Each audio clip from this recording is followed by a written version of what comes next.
Meus amigos, vamos continuar o nosso estudo, avançando cada vez mais e sempre pedindo ao Senhor que nos ampare para que sejam minimizados os nossos erros e ampliados os nossos acertos.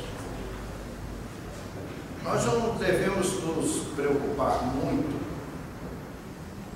com os equívocos, porque foi assim que os grandes pesquisadores da história da ciência, chegaram às maravilhas de hoje, sempre refundindo conceitos, né?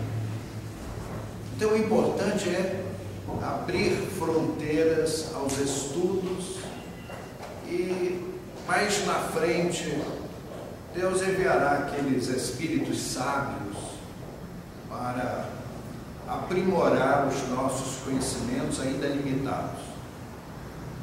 Eu tomaria para endossar esse pensamento o que aconteceu com aqueles grandes pensadores do psiquismo. Nós vimos que Broca foi assim, brilhante nos seus estudos, ao passo que Jung foi assim, muito metódico, muito sistemático, cansativo mesmo, né? Charcot já era assim, muito experiências práticas, e Freud brilhou pelo pioneirismo, né? Então, até ali o homem não tinha alma. Foi a partir de Freud que a ciência começou a se inclinar a que, além do homem, paira o espírito. Diríamos que Freud cometeu, a nosso ver, um pequeno deslize. Ele tomou o efeito pela causa, né? Atribuindo tudo ao sexo. Na verdade, o sexo não é causa, é efeito. A causa é o poder criador do espírito humano. Nós somos filhos de Deus, que é o Criador universal. E herdamos do Pai o dom de co-criar em plano menor, para usar uma expressão de Emmanuel. O nosso estudo hoje, gostaríamos de falar sobre os mecanismos da mente. É um tema assim, que mexe com o nosso cérebro, com o nosso raciocínio, mas muito, muito importante para o nosso estudo. Nós diríamos que o nosso desenvolvimento como espíritos, como filhos de Deus, vem de eras remotíssimas. Mas há um princípio básico que nos ajuda muito a entender o nosso desenvolvimento como seres eternos e que às vezes bate um pouquinho de frente com alguns conceitos consagrados pela ciência. Mas antes de entrar nesse tema diretamente, eu gostaria de relembrar os nossos conceitos espíritas. Nós, espíritas, aprendemos com Allan Kardec aquela tríade sagrada: espírito, perispírito e matéria. Essa é uma forma que eu diria assim, incompleta, bastante incompleta. Então nós diríamos que nós somos espírito e depois, como espírito, antes do perispírito, nós temos um corpo mental, que é um corpo muito difícil de ser comentado aos encarnados, por falta de terminologia, por falta de imagens. Então nós nós temos o nosso espírito que gera, o nosso espírito é a nossa mente, e a nossa mente cria um corpo mental. Vejam bem, amigos, é que nós nos habituamos, eu tenho a impressão que nós lemos muito revista em quadrinhos, não é isso? Dos príncipes, das princesas, das fadas, assim, com varinha de condão, né? Parece que é assim, né? Deus entregou aos espíritos construtores, através de Jesus, nós, como filhos do Pai Eterno, como centros microscópicos de vida. Então, esses espíritos sapientíssimos, construtores, inspirados por Jesus, que era inspirado pelo Criador, eles foram nos ajudando ao nosso desenvolvimento desde há 1 bilhão e 500 milhões de anos atrás. E aí nós fomos crescendo. Isso tudo dentro de uma tecnologia excepcional. Nós éramos seres unicelulares, com uma dificuldade enorme de sintetizar os elementos criados por esses sábios para que o nosso espírito evoluísse e conosco os meios, que todos os meios pertencem a Deus. Então, a minha casa, a minha fazenda, o meu carro são empréstimos, como é a nossa carcaça física. E desde aqueles tempos remotos, nós éramos beneficiários desses sábios. Não vamos falar muito sobre isso, porque senão até é um assunto assim, muito cativante, né? Emocionante mesmo. Então nós acabaríamos pegando uma vertente assim, deixando o foco do nosso estudo da noite. Então veja, amigos, então nós temos a nossa mente, a nossa alma, o nosso espírito, o nosso corpo mental, que eu vou deixar para explicar um pouquinho mais adiante. O perispírito. O que é o perispírito? O perispírito é o reflexo do corpo mental. Quando nós deixamos a Terra, nós chamamos um susto. Poxa, não mudou nada, eu estou aqui do mesmo jeito que eu era. Né? Claro que o perispírito é assim, mais poroso, mais plástico, mas na aparência física, ele é idêntico ao corpo material. Muitas pessoas acham que o espírito humano é assim, uma fumaça. O mundo espiritual que nos cerca, ele é uma dimensão do planeta terrestre. E o nosso perispírito, o nosso corpo mental, toma a matéria deste plano e plasma o corpo espiritual, ou perispírito, ou corpo astral, ou duplo. Eu nunca vi uma coisa tomar tanto nome. É como dinheiro, você já viu? Dinheiro tem tanto nome, né? Mone, grana, bufunfa. Eu tinha ouvido falar bufunfa. Como é que você está de bufunfa? Então, dinheiro tem muitos nomes, tá? Então, o perispírito também ganhou muitos nomes. Espírito mental, corpo perispiritual. Por que razão? Vejam só, amigos. E se faz aos espíritos essas perguntas? Vem cá, e se uma pessoa for lá com um material qualquer de um plano espiritual e macular o perispírito, o que acontece? O espírito morre? Tá?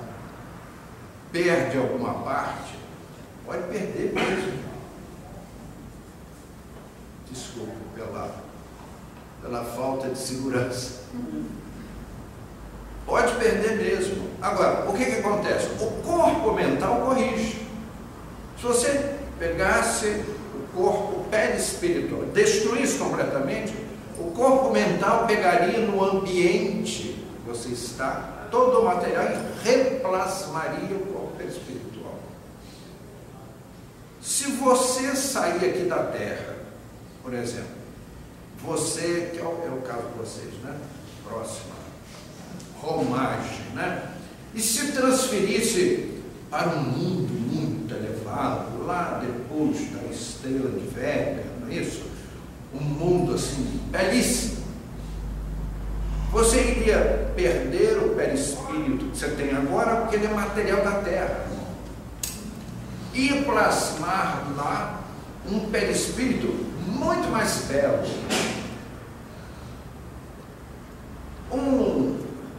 Você der a um oleiro barro, ele faz um prato de barro.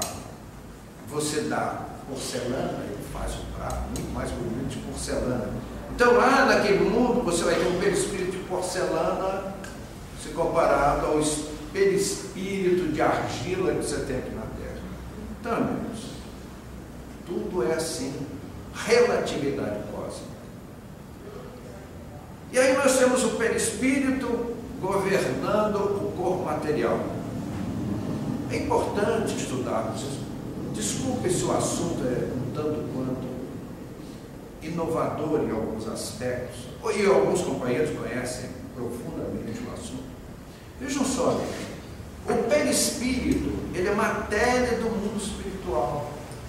Ele não conseguiria movimentar o nosso corpo material se não existisse um elemento intermediário.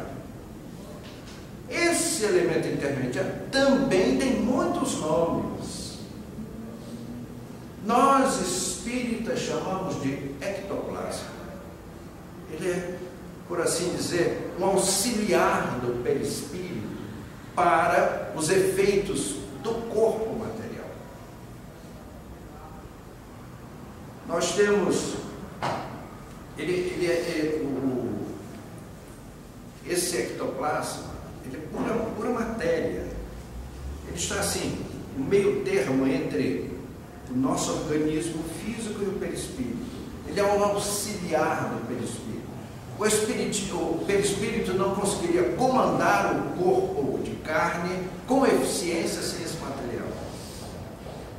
E aí nós vemos esse material aqui e ali. Não é isso? Por exemplo, uma pessoa sofreu um trauma, nós dizemos assim, somatização das emoções. Você pode separar as emoções em emoções positivas e negativas. As emoções negativas dilapidam o nosso patrimônio físico. As emoções positivas constroem. E este elemento é o agente. Há produtos químicos que agem muito sobre o ectoplasma.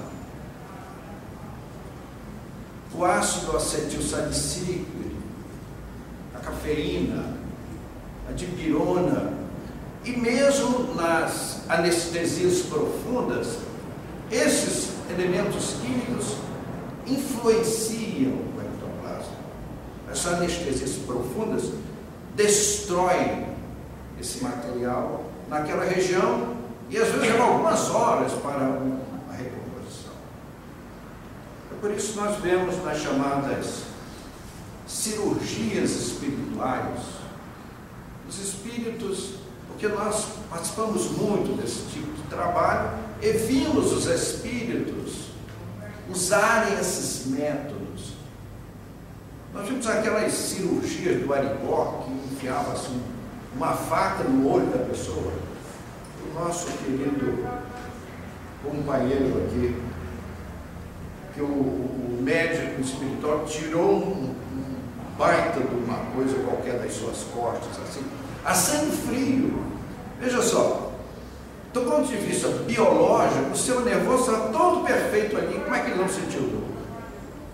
É porque o espírito trabalha neste material que está entre o perispírito e a carne. E aí, o espírito consegue fazer uma cirurgia a sangue frio e não sentimos absolutamente nada. Eu passei pessoalmente por esse tipo de experiência. Então, meus amigos, partindo desse princípio, nós gostaríamos de estudar um pouco desses mecanismos. Vejam só, por favor, vamos chegar em casa, pegar a varinha de condão, né? E quebrar assim, jogar no lixo definitivamente. A vida universal é ciência, não é mágica.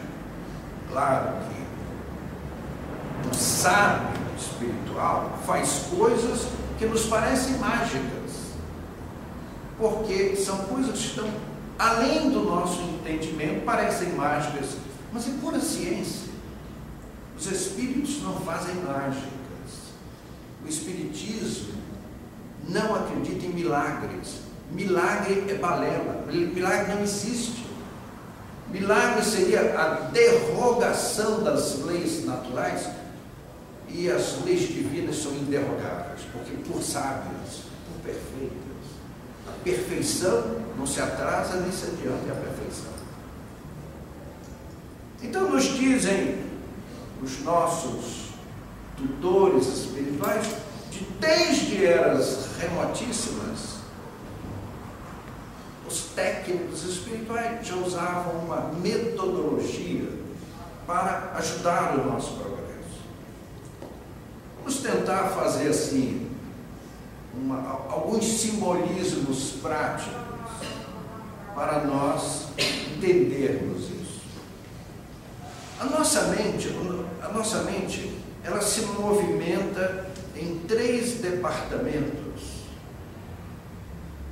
da nossa mente, do nosso espírito. Então, faríamos aqui assim, um edifício de 3 andares.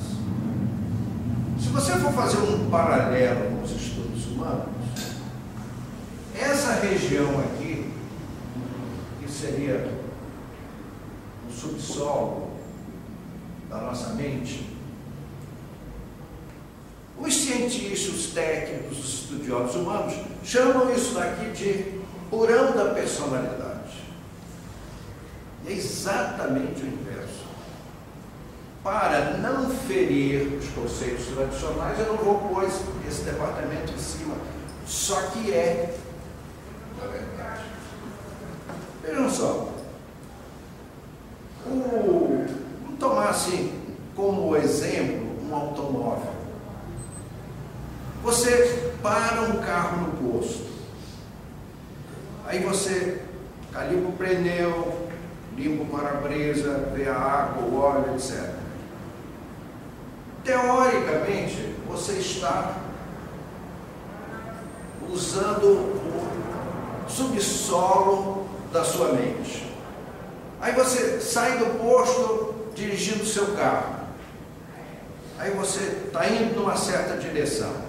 Aí você está usando esse andar intermediário, que é uma ação motora. Então lá vai você. Agora, você vai para um certo ponto, cumprir um certo objetivo.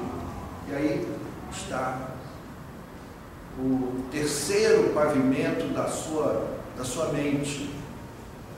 Então, nós, humanos, somos assim desde as eras primitivas. Se você pegar o nosso organismo físico, especialmente o nosso cérebro, ele copia isso aqui. A zona tronco-espinhal é justamente esse subsolo. A zona, o córtex motor, é esse departamento intermediário. E os lobos frontais são essa região superior. Então, recapitulando, aqui nesse departamento, nós pensamos, nós ouvimos a música clássica, nós conjecturamos, nós estudamos, nós oramos, nós sonhamos com o nosso progresso espiritual. Nesse momento, nós trazemos o nosso espírito aqui para cima, que é a região mais nobre. Você vê que as pessoas, né, põem a mão assim na testa e formam um circuito. Nós vamos falar muito aqui sobre as nossas correntes mentais. Então nós fazemos uma alimentação fluídica nessa região onde nós estamos tentando nos concentrar, para evitar que as outras regiões tomem a nossa atenção. Aqui nesta região, é aquela região onde nós agimos os nossos sonhos, as nossas conjecturas. Então, aqui eu tenho um planejamento, aqui eu tenho uma execução. Aí dizem os técnicos humanos, concluindo, armazenamos no subconsciente, no porão da personalidade, e que os técnicos espirituais rejeitam isso. Exatamente o inverso. Isso daqui, meu irmão, é que é o nosso corpo mental. Então, quando nós éramos o Lepidopteryx, que era uma bactéria que tinha uma carapacinha assim, ferruginosa, que se grudava nas pedras, milhões delas, né? O que nós estávamos fazendo ali? Estávamos sintetizando o ferro para incorporarmos e ele ser o nosso nutriente, porque sem ele nós não vivemos. Se você tirar de uma pessoa o ferro, ele entra numa anemia profunda e morre. Então, essa conquista foi lá no fim do mundo, há mais de 1,5 bilhão de anos atrás, para armazenarmos aqui no nosso corpo mental. Veja, todos esses conhecimentos, essas técnicas, nós fomos absorvendo ao longo de eras inumerosíssimas para formar o nosso corpo mental. Então, a nossa bagagem espiritual não é um porão, ela é um comando. Vocês querem ver alguns estudos interessantes? Vamos voltar àquele ectoplasma que permite que o perispírito comande o corpo material. É este material que os médiuns usam nas manifestações. Que nós que fizemos muito reuniões de efeitos físicos, de materialização de espíritos, passamos aqui slides dessas experiências, é esse material que os espíritos tiram do médium, que é um material nervoso, está intimamente ligado ao sistema nervoso do médium, e que nas reuniões espíritas usa-se para as manifestações dos espíritos, usa-se para transporte de objetos, para materialização de espíritos, para as cirurgias espirituais, visíveis ou invisíveis. Porque nós assistimos nas nossas reuniões os espíritos beneficiarem pacientes enfermos, sem deixar nenhum vestígio, ou operarem fisicamente, usando o ectoplasma do médium. O que o faquirismo demonstra também, certos efeitos dos hipnólogos, também é baseado nesse material. O que os feiticeiros usam é este material. Nos cemitérios, eu acho que vocês têm muita prática disso, né? Aquele foguinho que é uma tradição, os coveiros sabem disso. As sepulturas recém-utilizadas, à noite você vê aquele, o pessoal chama de fogo fato, né? É um foguinho que fica dançando em cima da sepultura. É este material sendo volatilizado, o ectoplasma. As pessoas que vivem, que atravessaram a vida, preocupados com uma vida íntegra, embora sejamos todos pessoas muito imperfeitas, mas nós colocamos o nosso coração nas mãos de Jesus, embora reconhecendo as nossas imperfeições. Quando estamos deixando a terra, o que os técnicos espirituais fazem? Eles procuram destruir esse material antes do nosso corpo ir para o cemitério. Meus amigos, é uma coisa chocante quando a gente chega no cemitério, chusmas de espíritos menos felizes, porque são felizes, só que preferem não ser muito, para o nosso pesar. E esses espíritos são sugadores desses materiais.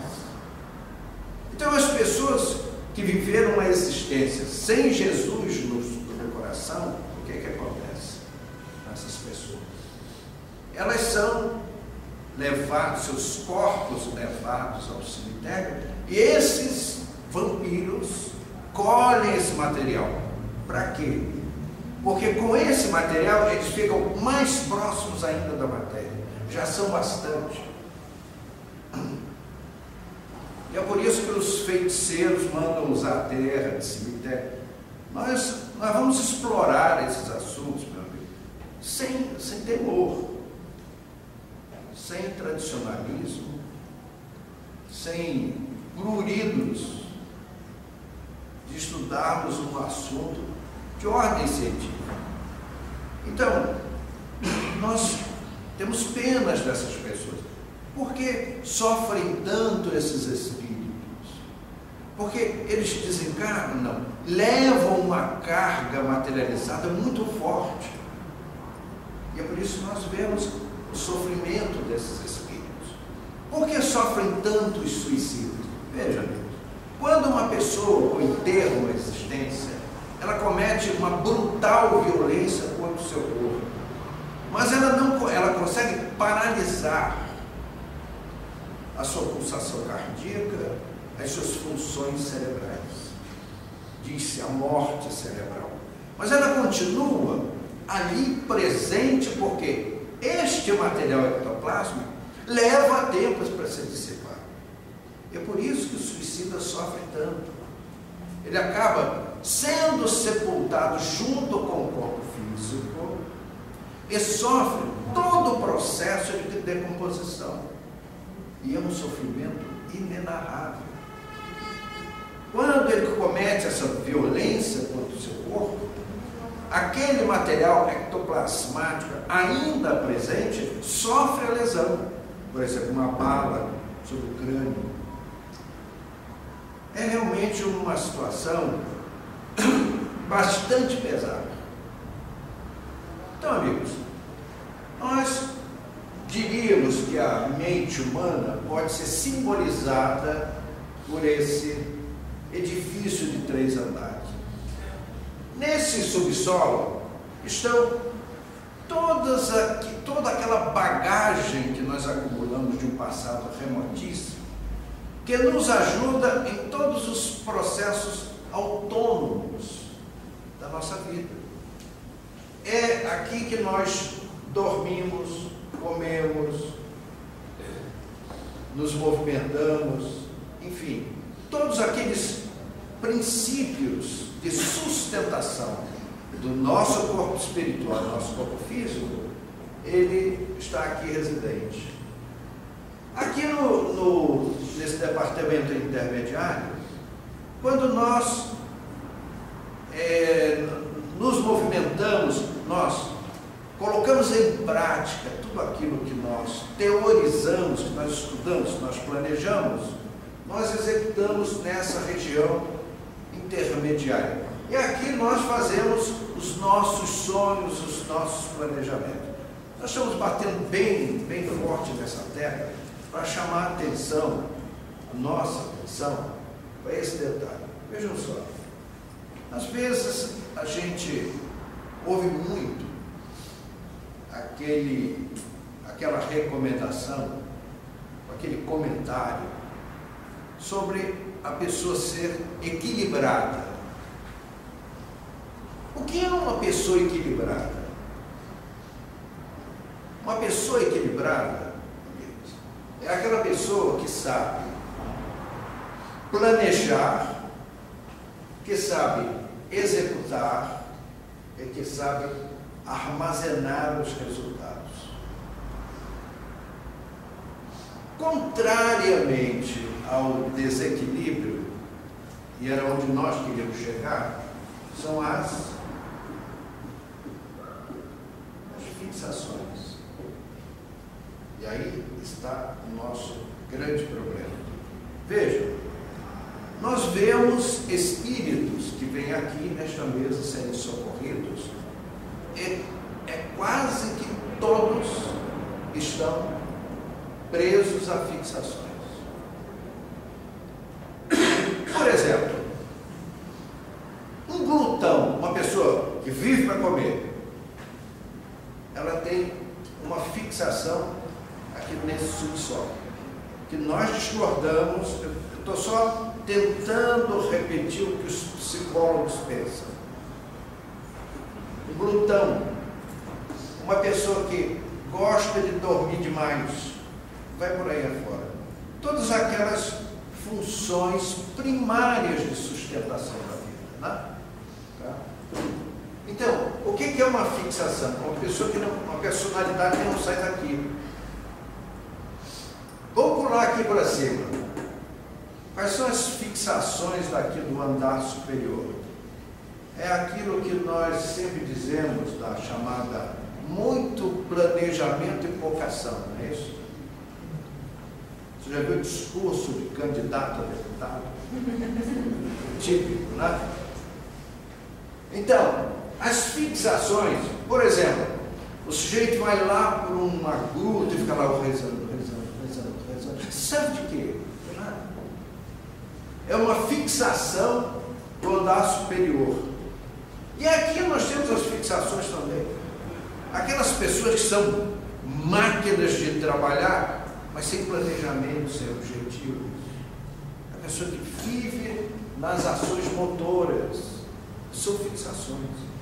O que é equilíbrio? O homem equilibrado, ele planeja, ele executa e ele armazena as experiências. Então, amigo, fixações, elas são uma temeridade em qualquer um desses departamentos. Uma pessoa que, por exemplo, é uma máquina de trabalhar, prejudica a sua saúde, não tem vida familiar. Ele acha que o trabalho é tudo, né? Eu preciso ganhar a vida, eu preciso ficar rico, né? E acaba não ficando. Né? Por exemplo, os místicos geralmente estão fixados aqui. E aqui, os alcoólatras, por exemplo, os toxicômanos, eles descem para esse departamento.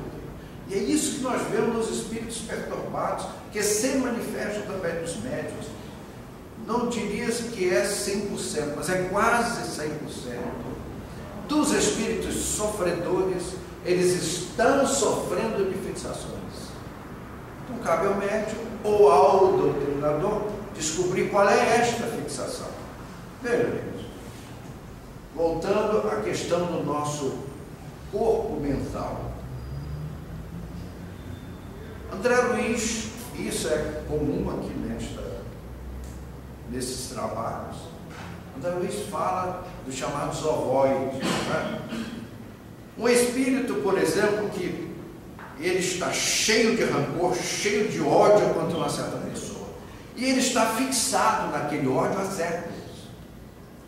Diz o conceito de que a função faz o órgão. Como ele está fixado numa ideia, os seus órgãos perispirituais, por falta de função, começam a perder forma. Ele acaba se transformando num ovoide. Agora, aqueles órgãos estão mortos? Não. Eles voltam ao corpo mental. E nós, médiuns, espíritos, vamos aprender isso.